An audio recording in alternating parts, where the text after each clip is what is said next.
इसका एक क्वेश्चन लेते हैं कि a man on a cliff observes a boat at an angle of 30 degree which is approaching the shore to the point immediately beneath the observer with uniform speed.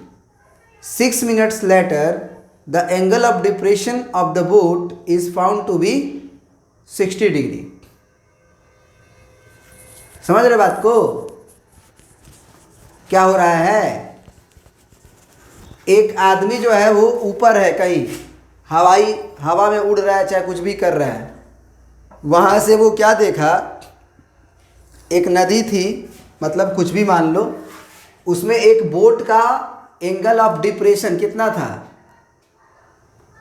A man on a cliff observers a boat an angle of 30 degree which is approaching the shore to the point immediately.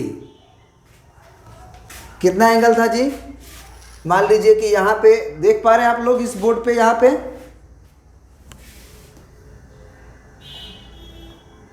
देख पा रहे हैं ना। तो यहाँ पे कोई boat था, वो बोट का एंगल ऑफ डिप्रेशन कितना था? एंगल ऑफ डिप्रेशन मतलब ये एंगल ना। पहले आदमी जो मैन था, आदमी जो यहाँ पे खड़ा था, वो सामने देखेगा, उससे जितना नज़र झुकाएगा उसे हम लोग एंगल ऑफ डिप्रेशन कहते हैं। तो ये 30 डिग्री देखा। फिर क्या हुआ? विच इज अप्रोचिंग, जो कि अप्रोच कर रहा है the shore to the point immediately. इधर कोई चीज़ है, शोर है, जिसको आप अप्रोच कर रहा है, वो टू द पॉइंट इमीडिएटली, तुरंत आने का कोशिश कर रहा है। फिर कह रहा है कि ऑब्जर्वर विथ यूनिफॉर्म स्पीड, उसका क्या है? Observer with a uniform speed. 1 minute. A man on a cliff observes a boat at an angle of 30 degree which is approaching the shore to the point immediately beneath the observer with uniform speed. 6 minutes later, the angle of depression of the boat is found to be 60 degree. ये एक uniform speed से आ रहा था boat, तो कुछ ना कुछ समय बीता, यानी कि 6 मिनट बीता। तो आफ्टर 6 मिनट ये बोट का एंगल ऑफ डिप्रेशन बदलेगा कि नहीं? बदलेगा ना? बोलो, बदलेगा कि नहीं बदलेगा? तो वो 60 डिग्री है। क्या मिनट के बाद? 6 मिनट के बाद। और उसकी स्पीड क्या थी? उसकी स्पीड क्या थी? यूनिफॉर्म थी। मतलब 6 मिनट में अगर 10 मीटर चल रहा है तो 12 मिनट में कितना चलेगा? मान लो कि 6 मिनट में वो 10 मीटर चल रहा है, तो 12 मिनट में कितना चलेगा? 20 मीटर। क्यों? क्योंकि यूनिफॉर्म स्पीड है, यूनिफॉर्म स्पीड है। सॉरी, ये रिकॉर्डिंग नहीं कर लगा है। हाँ, यूनिफॉर्म स्पीड है। तो अब यहाँ से ये देखो कि निकालना क्या है। Find the time taken by the boat to reach the shore. Shore यहाँ है, मान लो शोर यहाँ है, तो यहाँ पहुँचने में कितना समय लगेगा, है ना। Find the time taken by the boat to reach the shore. कहाँ से? अब यहाँ से। क्यों यहाँ से? क्योंकि यहाँ तक ऑब्जर्वर ने उसे देख लिया है। ऑब्जर्वर ने देख लिया है कि वो 60 डिग्री के अब एंगल ऑफ डिप्रेशन पे मौजूद है। कोई दिक्कत नहीं है। यहाँ से एक परपेंडिकुलर डाल दीजिए शोर पे, है ना, परपेंडिकुलर डाल दीजिए। ये अगर 30 डिग्री है तो ये भी क्या होगा? 30 डिग्री होगा ना। ये पूरा 60 डिग्री है तो ये भी 60 डिग्री होगा। इसको आप मान लीजिए h, मान लिए।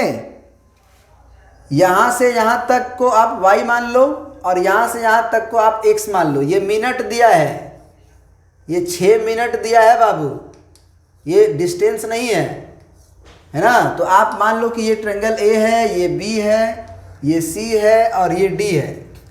तो x मीटर चलने में कितना मिनट लग रहा है उसे? 6 मिनट। याद रखिएगा, x मीटर डिस्टेंस 30 डिग्री से 60 डिग्री एंगल पे आने में कितना मिनट में लगा उसे? 6 minute. 30 degree angle of depression से 60 डिग्री होने में 6 मिनट लगा है। तो यहाँ से y डिस्टेंस ट्रेवल कर रहा है तो कितना समय लगेगा? यही क्वेश्चन है ना, बोलिए। अरे बात समझ गए? अब हमको क्वेश्चन की कोई जरूरत नहीं है, क्वेश्चन को इरेज कर दें। समझ पा रहे, सुन पा रहे हो हम क्या बोल रहे हैं?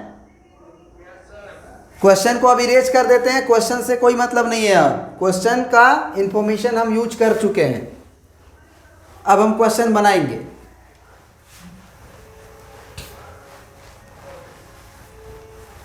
अब एक बात बताओ, अगर हम तुमसे पूछें कि tan 30 डिग्री का वैल्यू क्या होगा, यानी कि कंसीडर ट्रेंगल कर रहे हैं, इन ट्रेंगल ADB, तो tan 30 डिग्री बराबर क्या होगा? परपेंडिकुलर बाई बेस, तो ये हो गया 1/√3, और परपेंडिकुलर 30 डिग्री के लिए कौन होगा? AB यानी कि H, और बेस क्या होगा भाई? तो x + y होगा ना, बोलो होगा कि नहीं? अरे बोलो ना, हाँ होगा। तुम लोग भी बोलते नहीं हो यार, बोलना पड़ता है, बिना बोले हुए थोड़ी होगा। फिर tan 60 डिग्री इन ट्रायंगल कौन सा? ABC में, तो परपेंडिकुलर बाई बेस, तो tan 60 डिग्री होता है √3। 60 डिग्री के लिए परपेंडिकुलर भी h ही होगा और बेस y होगा, तो h का वैल्यू कितना आ गया? √3 × y। यहाँ पे h के जगह पे लिख सकते हैं, तो 1/√3 = √3y अपॉन, क्योंकि h के जगह पे √3y लिखा जा सकता है। ये कितना आ गया? x + y। क्रॉस मल्टीप्लाई कर लें आप, तो x + y का वैल्यू 3y के बराबर होगा, क्योंकि √3 का √3 में मल्टीप्लाई होगा तो 3 हो जाएगा। अब जरा आप बात बताएं कि y को अगर उधर भेजें तो x बराबर 2y होगा, तो y का वैल्यू कितना हुआ? x/2। y का वैल्यू कितना हुआ जी? x का आधा। तो आप ये कॉन्सेप्ट यूज कीजिए कि सिंस x मीटर ट्रेवल करने में, है ना, फॉर x मीटर ट्रेवलिंग, है ना, travelling 6 minutes, time taken by लिख लेना, टाइम टेकन 6 मिनट। तो अगर x मीटर चलने में 6 मिनट लग रहा है उसे, तो y डिस्टेंस कितना था? एक्चुअली हमको y ही ना निकालना है कि यहाँ से इसको शोर तक पहुँचने में कितना समय लगेगा। तो x चलना है कि अब उसका आधा चलना है? बोलो अदिति।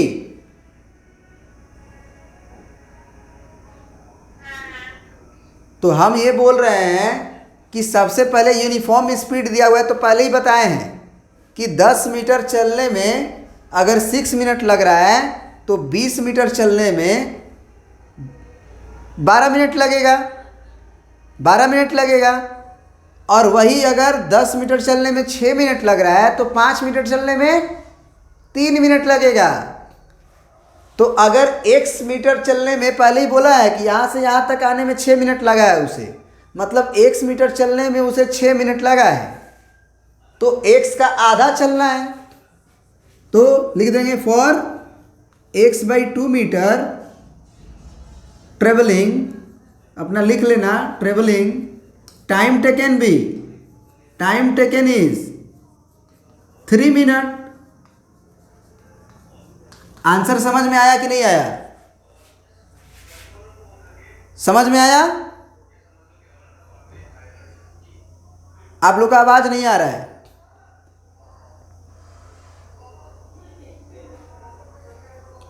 हमारा आवाज आप सुन पा रहे हैं ना? ओके। तो ये समझ में आ गया। अब अगला क्वेश्चन बोल रहा है कि which mathematical concept is used to solve in problem. बताओ इस प्रॉब्लम को सॉल्व करने के लिए किस कॉन्सेप्ट का यूज हुआ है। तो हम बोल सकते हैं यूनिफॉर्म स्पीड की। यूनिफॉर्म स्पीड जो लगती है उसे हम क्या बोलते हैं। आपका इसमें आंसर क्या दिया है बताओ तो, कौन सा मैथमेटिकल कॉन्सेप्ट यूज हुआ है। बस हाइट एंड डिस्टेंस यूज हुआ है।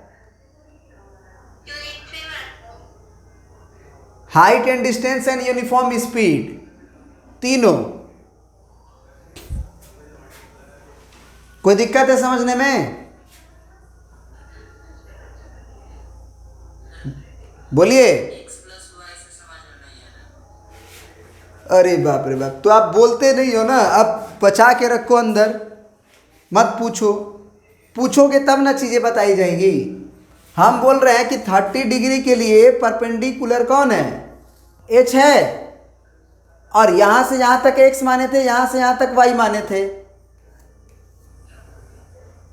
हम यहाँ से सी से लेके बी तक वाई माने हैं और सी से लेके डी तक एक्स माने हैं। तो 30 डिग्री के लिए परपेंडिकुलर ये है और बेस ये है, तो परपेंडिकुलर एच हुआ, base x plus y total ना लिखेंगे भाई, तो भाई तो लिखे हैं। समझ गए? हाइट एंड डिस्टेंस में याद रख लेना कि एक 90 डिग्री वाला एंगल होना चाहिए, एक राइट एंगल होना चाहिए, और जो एक एंगल गिवन दिया रहता है वो होना चाहिए। तो इसीलिए एक 30 डिग्री 90 डिग्री वाला ट्रायंगल सेलेक्ट किया गया, एक 60 डिग्री वाला और 90 डिग्री वाला एंगल सेलेक्ट किया गया, जो कि ट्रायंगल ABC था, ABC था। अगर आपको सी नहीं समझ में आ रहा है तो हम लिख देते हैं फिर से। ये सी है आपका, ये बी है आपका, ये डी है आपका, और ये ए है आपका। समझ गए कि नहीं? हो गया क्लियर? ठीक है, और पूछना है? अगर क्वेश्चन में एक्चुअली ये कुछ बच्चे ने बोला जिसका आंसर आया है कि वो सर 3 मिनट नहीं दिया है, आंसर 9 मिनट दिया है। तो आंसर अगर 9 मिनट होगा तो वो क्वेश्चन एक्चुअली हमने मिटा दिया है, हमने ध्यान से नहीं देखा क्वेश्चन को।